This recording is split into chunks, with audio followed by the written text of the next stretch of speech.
Could you turn me up in the headphones a little bit? Westbrook announces his retirement after 18 seasons, man. Listen, bro. Russell Westbrook is like the player that you need on every single team.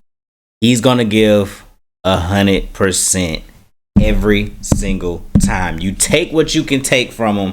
When he do good, he do good. When he do bad, he do bad. It is what it is. But you ain't got a question if he going to give you 100%. Now, it's kind of crazy because he's another guy that I've seen his whole career. I've seen a lot of whole careers here. You know what I'm saying? Being that I've started paying attention to basketball around the time Kobe and Shaq was really like cooking. Like, of course, I'm a fan of Orlando Magic because I can remember glimpses of Shaq being on Orlando. But really understanding basketball was around the 2000s.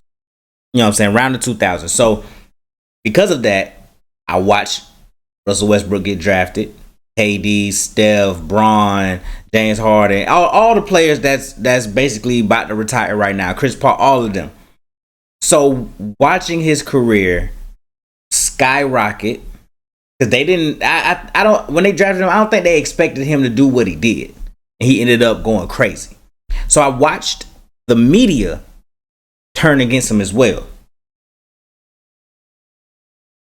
I remember he used to come down, boom, stop, and hit that midi. He used to do that the whole time. His pace was so boom, boom, and he was knocking them down. Then things started to change because they started to get further and further in the playoffs.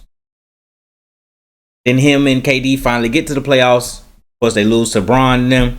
Then they have the Warriors down 3-1, and then they lose that. Then KD leaves, and then all of a sudden, well, why did KD leave? Did he leave because of how Russell Westbrook is playing? Well, the way that Russell Westbrook is played, God helped get him here. And then he wins the MVP for getting triple doubles. Oh my God, it's amazing. Then he does it again and again and again and again. Then all of a sudden, he's stat padding. Then he has efficiency issues. Then now they start to trade him all over the place. Now he's getting traded here, traded there, traded here. And they're kind of using him as a scapegoat. I'm not even gonna lie. I used to be like, I don't think Russ need to be on some of these teams. I believe Russ, and then here's the other part of it too. It'll start off kind of rocky, but then coming towards the end, who's the only one there giving 100%? Russell Westbrook. I done seen him play with the Nuggets and see how that looked. I done seen him play with the Rockets and see how that looked. I done seen him play with the Wizards and seeing how that looked. Even the Lakers. He did good with the Lakers, but the media used him as, put all the blame on Russ. Now I can't lie. Sometimes it's like, Russ, why you did that? Some plays is like, Russ, why you did that? But you kind of got to take it for what it is. You got to let him play. I always felt like coming to the towards the end that Russ still needed his own team. It kind of it sounds crazy to do that, but he still needed his own team. To be honest, he was good with where the Wizards, when he was with the Wizards. I feel like he should have stayed with the Wizards because that's a lower team and he's going to be able to still do what he want to do, and it's not really going to be on like it ain't going to be that much expectations for him and everything like that, because you can't put him on a team that's going to need expectations, because then because of the expectations and because of that pressure, as soon as he misses a jump shot, they on his ass. It kind of sucks that he's retiring right now. I feel like he could have even stayed with the Nuggets. He could have stayed with the Nuggets. That team was a good team with Russ too. But it just, I don't know. I guess they kind of pushed him out a little bit. It kind of a push out. But Russ, man, one of the most athletic guards in NBA history, bro. I feel like he could be over Derrick Rose in like athleticism. Like if you think about prime Derrick Rose and prime Russ, I'm just saying that boy used to listen. fast break Russ, you ain't stopping him. I don't think. See, yeah, some of y'all just know this the late Russ. We know beginning Russ, Thunder Russ. That boy was a problem.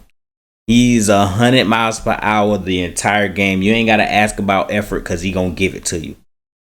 Sometimes, like I said, it could be to his detriment in certain situations, but you gotta keep playing. So I'm kind of like on and off with Russ because you know we're in an era where we criticize everything, and one thing you can't criticize about that boy is giving 100%. So we're gonna watch his retirement video. I know I was rambling, but hey man, shout out to Russ. Let's get it. Every museum has a curator. Narrated by Michael B. Jordan, I can't even talk. The Museum of Unspoken Answers. In every exhibit, they have a story. But some stories don't need someone to tell them. Okay. They just speak for themselves. True. So tonight, I'm not going to tell you what any of this means. Okay. I'm just going to show you. And I'm going to ask them a few questions along the way. Not because I expect an answer, but because some things deserve to be asked, even in silence. Okay. This one's from the inner city of South Central. Before any of it. Before the triple doubles, before the MVP, before anybody outside of Los Angeles knew his name. Because why not? This was the next chapter. The Sonics made him the number 4 pick in 2008. No one in OKC could have told you what he'd become. And this is the one people point to. Like it explains everything. It doesn't. Well, not really. Russ, what kept you going all those years? What made you get back up night after night when the whole league had a highlight reel of you falling down? Yeah, I figured that. You know, people forget. Nobody knew who I was. Nobody knew who I was. Before he was a walking headline, he was just a kid from inner city LA who could jump higher than anybody had a right to. Westbrook from UCLA. Somewhere between the dunks and the draft classes, he became something else. Not just a player, a personality. A meme before we even called it that. A husband, a father, a guy in a kilt at the Met, daring anybody to say something. What did winning mean to you? I mean, really? No, not just the trophies. The actual feeling of it. Some things you don't say. You just play them over and over until everyone else understands too. Because why not?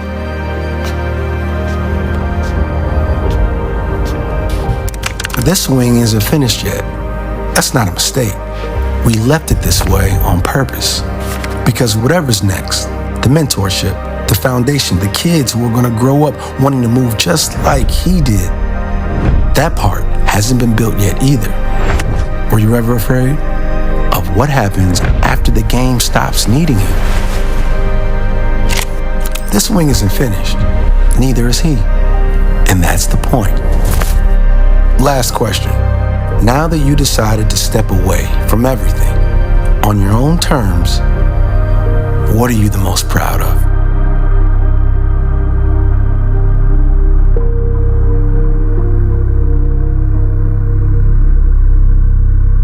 That might be the best interview I've ever done. He didn't say a word.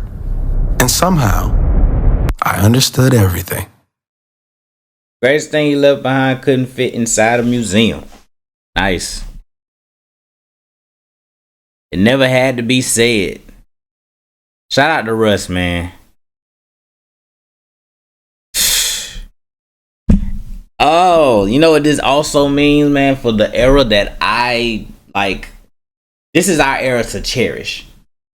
And he was a part of that. And now that he's out, it's like, bro, James Harden, KD, Steph, Bron on his way. Our whole little era, man. Paul George, Kawhi. Our whole little era finna be up out the league soon, man. He's starting it off. He's starting it off, bro. Hey, man, good career, bro. He's going to the Hall of Fame. First ballot Hall of Famer. The best rebounding point guard ever. Mr. Triple-Double himself. You can say what you want. Efficiency issue, all that.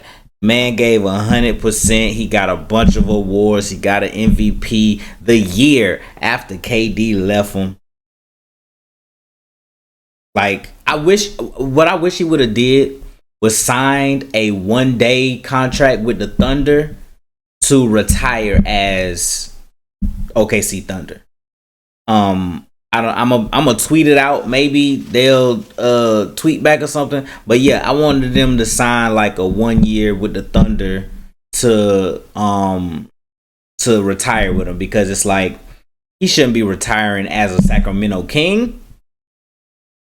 No, Sacramento don't deserve that. The Thunder do. Also, the Thunder probably gonna put his jersey in the rafters too. They're gonna put his jersey in the rafters. But first, let's do this right here. Russell Westbrook. Let's see his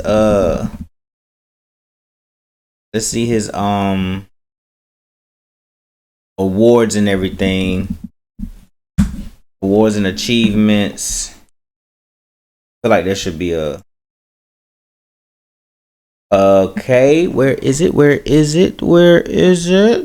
we go. 9-time All-Star.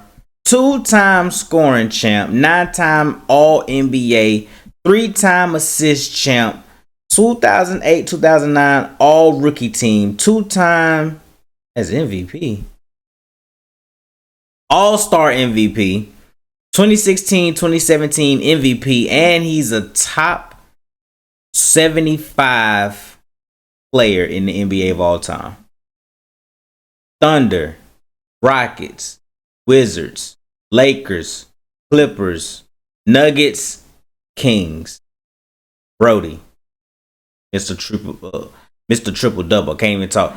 There's who called him Beastbrook. Hey, they lied about this one, Russ. I ain't gonna lie. Ain't nobody called you Beastbrook before. They take that off. They called you Brody. They called you Russ. Mr. Triple Double. I give you that. Beastbrook is crazy. And over his career, he averaged 20, 8, and 6. Well, 28 and 7. And for a couple of those years, he averaged a triple-double. Also, a lot of those years, he played the full season. 82 game, 82, 82, 82, 82, 67, 80, 81, 80, 73, 75. So yeah, let me look at some of these. Is this the triple W? Here go the triple W, I think. Yep, triple double right there, triple double right there, triple double right there, then skip, then triple double right there. Like, bro, I really hate. This is one thing that I really hate. They big upped him for averaging a triple double throughout the whole year. Then the year after he did it, they act like, nah, it's nothing. Then he did it again. It was like, stat pad. Like, bro, what? Anyway, like, comment, subscribe, all that good stuff, man. Russ, more power to you. It's gonna be exciting to see what you do next. They don't. Oh, you know what else is in the Hall of Fame? His fashion. Peace.